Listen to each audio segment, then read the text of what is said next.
Dear students, welcome to my channel.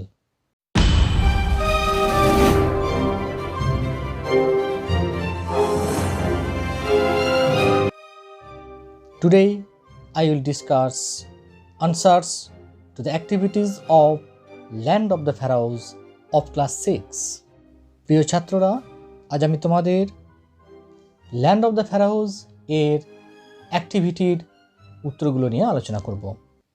Activity 1, tick the correct alternative. সঠিক বিকল্প উত্তরটির পাশে টিক দাও।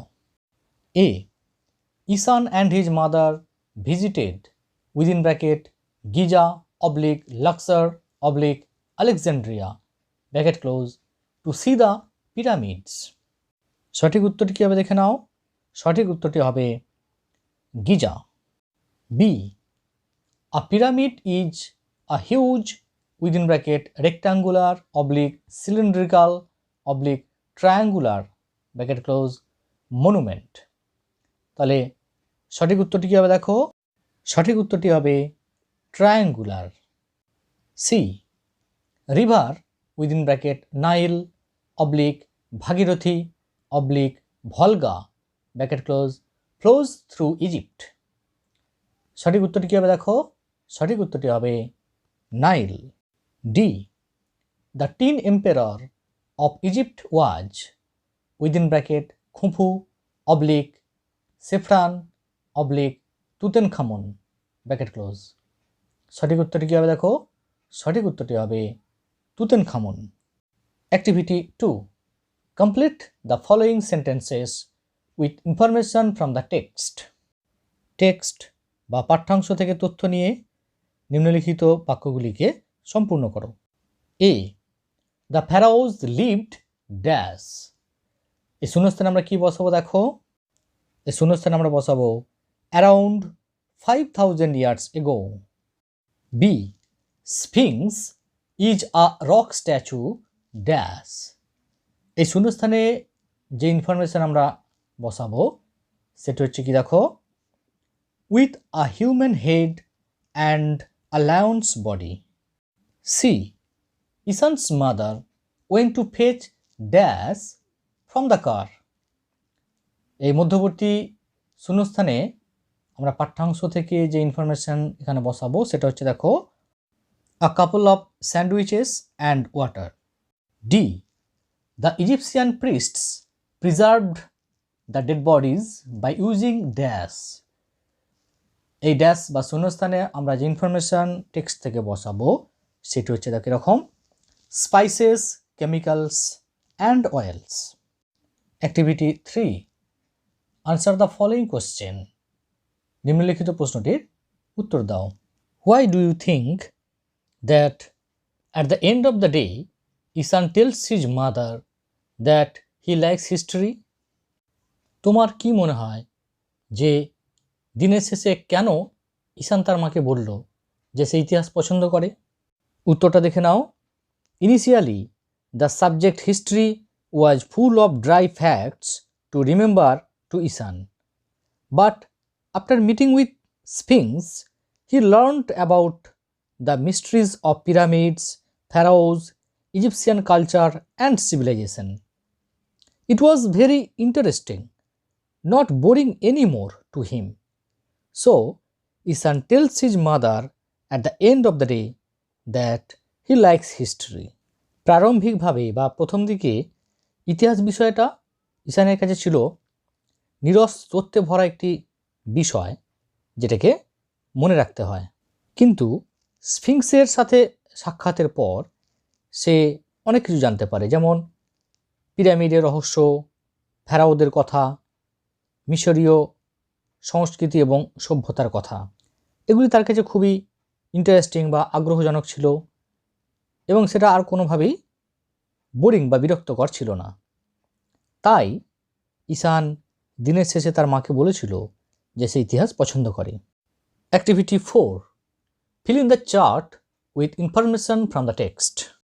পাঠ্যাংশ থেকে তথ্য নিয়ে চারটি বা তালিকাটি পূর্ণ করো। এই চার্টে 3টি কলাম আছে দেখো। প্রথম কলামে আছে দেখো হু অর্থাৎ কে, দ্বিতীয় কলামে রয়েছে দেখো হোয়াট কি, এবং তৃতীয় কলামে রয়েছে হোয়েন অর্থাৎ কখন। ঠিক আছে, প্রথম কলামে দেখো হু এটা দেওয়া আছে দ্য স্ফিংস, হোয়াট এটা আমাদেরকে করতে হবে, হোয়েনটা আমাদেরকে কিন্তু অ্যাকচুয়ালি ব্লক করা আছে, অর্থাৎ এটা আমাদেরকে করতে হবে না। তাহলে হোয়াটের ঘরে আমরা কি বসাবো দেখো, টুক ইসান টু দ্য ফাস্ট। ঠিক আছে, নেক্সট হোয়াটের ঘরে দেওয়া আছে দেখো শ দ্য রিভার নাইল, এখানে আমাদেরকে হু এবং হোয়েন এই দুটো ফিল আপ করতে হবে। হুয়ের ঘরে আমরা বসাবো দেখো ইসান, আর হোয়েনের ঘরে আমরা বসাবো when he closed his eyes and opened again according to the sphinx's direction.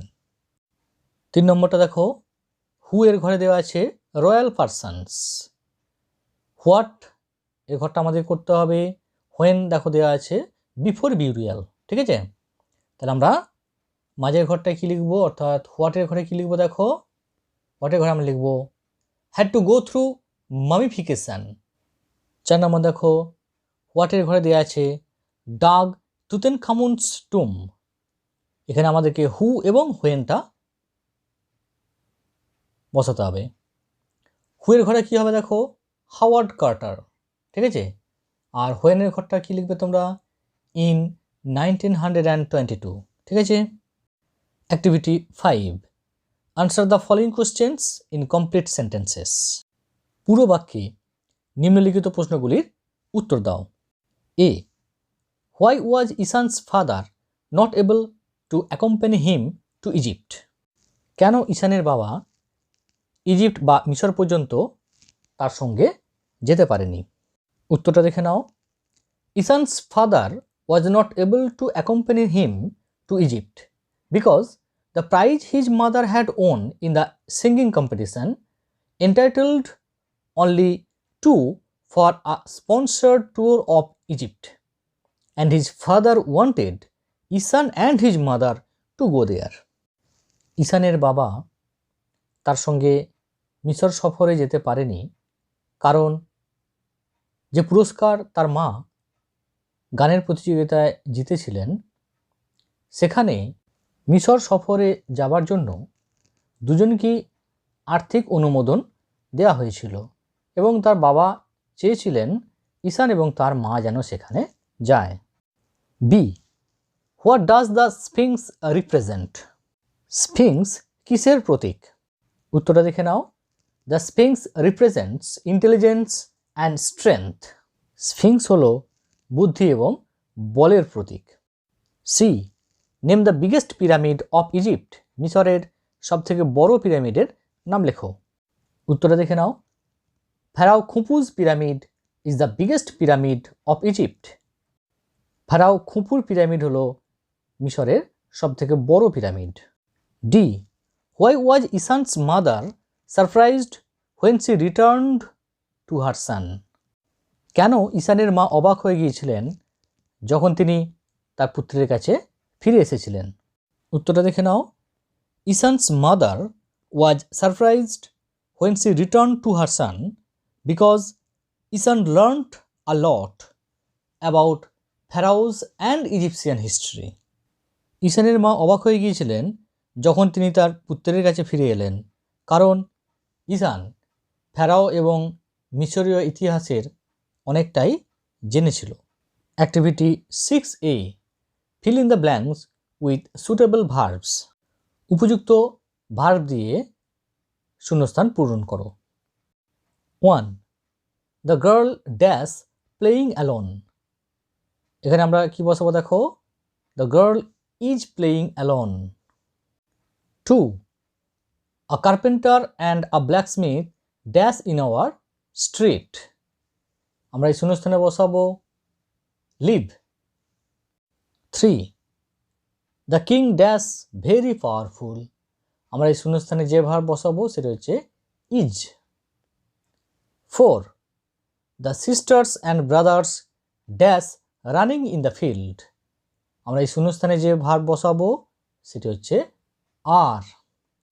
Activity 6B, fill in the blanks with verbs in agreement with their subjects, সাবজেক্টের সঙ্গে ভার্বের এগ্রিমেন্ট করে, অর্থাৎ কোন সাবজেক্টের সঙ্গে কোন ভার্বটি সঠিক ভার্বটি বসবে সেটি সঠিকভাবে বসিয়ে শূন্যস্থান পূরণ করো। 1.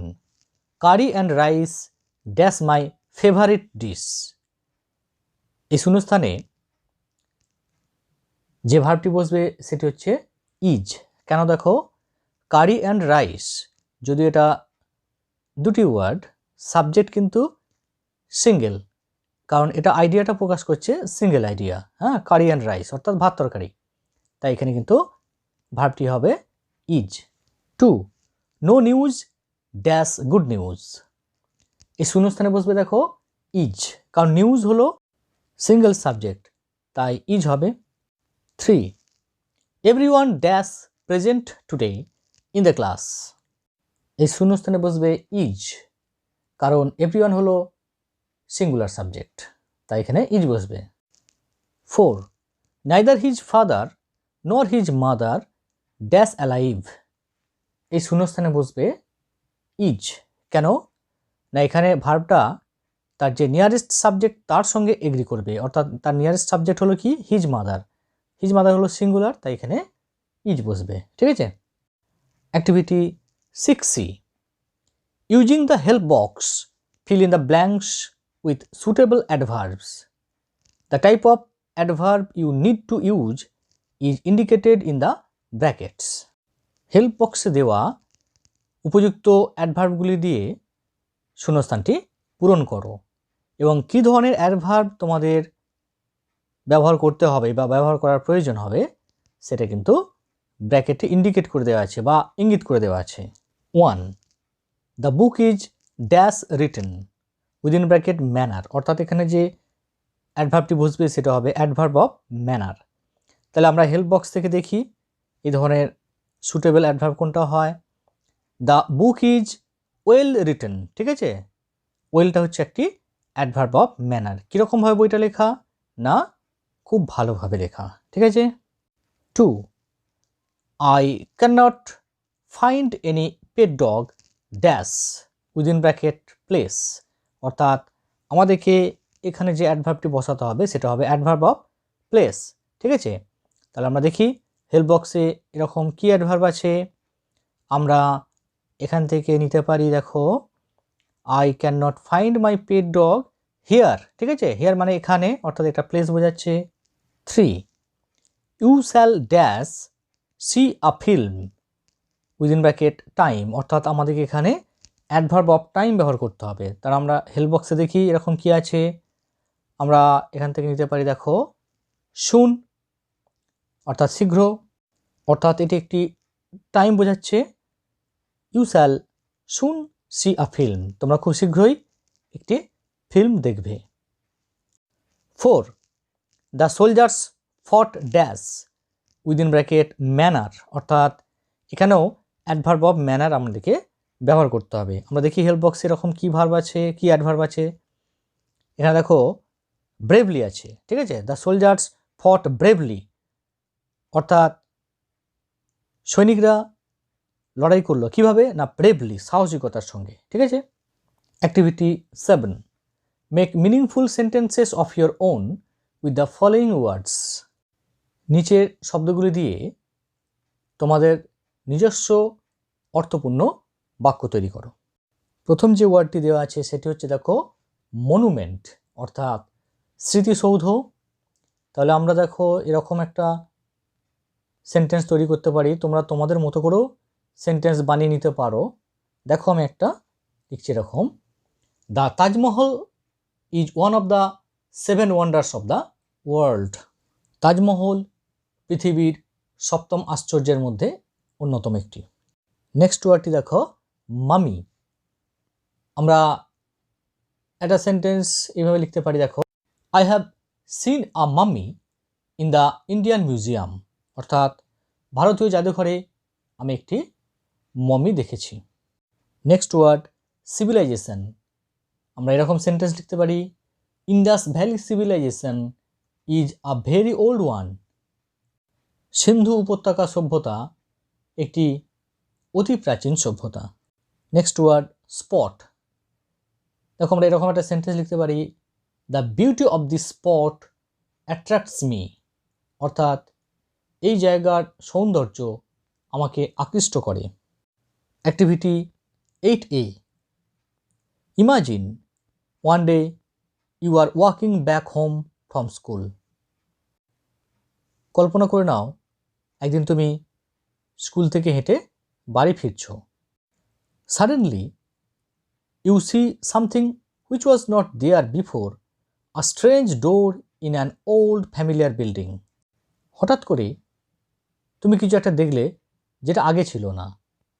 একটা তোমার জানা পুরাতন বিল্ডিং বা বাড়ির এটা অদ্ভুত দরজা।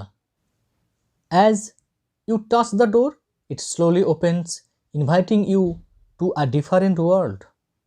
যেই না তুমি দরজাটা স্পর্শ করলে এটা আস্তে আস্তে খুলে গেল এবং তোমাকে একটা অন্য জগতে আমন্ত্রণ করলো। Right in about 60 words a paragraph on your sudden visit to such a strange place using the following hints. নিম্নলিখিত সূত্রগুলিকে ব্যবহার করে প্রায় 60টি শব্দের মধ্যে একটি প্যারাগ্রাফ লেখো, একটি অনুচ্ছেদ লেখো। তোমার এই হঠাৎ এরকম একটা অদ্ভুত জায়গায় বা জায়গাটি দর্শনের অভিজ্ঞতা বর্ণনা করে। হিন্টসগুলো দেখে নাও। নেম অফ দ্য প্লেস, জায়গাটির নাম। ডেসক্রিপশন অফ দ্য প্লেস, জায়গাটির বর্ণনা। সাইটস অ্যান্ড সাউন্ডস, অর্থাৎ সেখানকার দৃশ্য এবং শব্দাবলী। What interested you the most, কোনটা তোমাকে সবথেকে বেশি আকর্ষিত করেছিল। ইউর ফিলিংস, তোমার অনুভূতি। দেখো উত্তরটা তোমরা এইভাবে লিখতে পারো। Once I saw a strange door of an old house. একদা আমি একটি পুরাতন বাড়ির একটি অদ্ভুত দরজা দেখলাম। A mysterious voice invited me inside. একটি রহস্যজনক আওয়াজ আমাকে ভিতরে আমন্ত্রণ করল। I went into a wonderland. আমি একটি বিস্ময় দেশে প্রবেশ করলাম। There I saw the trees were flying and birds and animals were rooted to the soil. সেখানে আমি দেখলাম গাছেরা উড়ছে এবং পাখি এবং অন্যান্য প্রাণীরা মাটির সঙ্গে শিকড়ের মতো আটকে আছে। A strange statue with a woman's head and tail of a fish told me to hurry home. একটি অদ্ভুত মূর্তি যার মাথাটি একটি নারীর এবং লেজটি একটি মাছের আমাকে বলল তাড়াতাড়ি বাড়ি ফিরে যেতে। It interested me the most. এটা আমাকে সবচেয়ে বেশি আকৃষ্ট করেছিল। Some strange sound made the place uncanny and mysterious. কিছু অদ্ভুত শব্দ জায়গাটিকে ভুতুড়ে এবং রহস্যময় করে তুলেছিল। I got afraid and shut my eyes. আমি ভয় পেয়ে গিয়েছিলাম এবং চোখ বন্ধ করে দিয়েছিলাম। Opening my eyes I found myself standing on the road. চোখ খুলে আমি দেখলাম আমি রাস্তার উপর দাঁড়িয়ে আছি। It was the most scary day in my life. এটা ছিল আমার জীবনের সবথেকে ভয়ার্ত দিন। Activity 8B. Using the information given below, write a paragraph in about 60 words on the river Nile, the longest river of the world. নিচে দেওয়া তথ্য দিয়ে পৃথিবীর দীর্ঘতম নদী নীল নদের উপর প্রায় 60টি শব্দের মধ্যে একটি অনুচ্ছেদ রচনা করো। হিন্টসগুলো তোমরা টেক্সট বইয়ে দেখে নেবে। The Nile is the most important river in Africa. নীল নদ আফ্রিকার সবচেয়ে গুরুত্বপূর্ণ নদী। It is about 6,650 kilometre in length and it is the longest river in the world. এটি প্রায় 6,650 কিলোমিটার দীর্ঘ এবং এটি পৃথিবীর দীর্ঘতম নদী। It flows into the Mediterranean sea. এটি ভূমধ্য সাগরে গিয়ে মিশেছে। The river supplied a constant source of water and food to the ancient Egyptians. এই নদী প্রাচীন মিশরীয়দের কাছে ধারাবাহিকভাবে জল ও খাদ্যের উৎস হিসাবে কাজ করেছে। It also provided good transportation and excellent soil. ভালো পরিবহন ব্যবস্থা ও উৎকৃষ্ট মাটির উৎস হিসেবেও নীলনদ কাজ করেছে। Important cities near the river are Cairo, Port Said and Alexandria. এই নদীর নিকটবর্তী গুরুত্বপূর্ণ শহরগুলি হল কায়রো, পোর্ট সাইদ এবং Alexandria. Students, thanks for watching. If you like this video, then give it a like, comment and subscribe my channel. Thank you.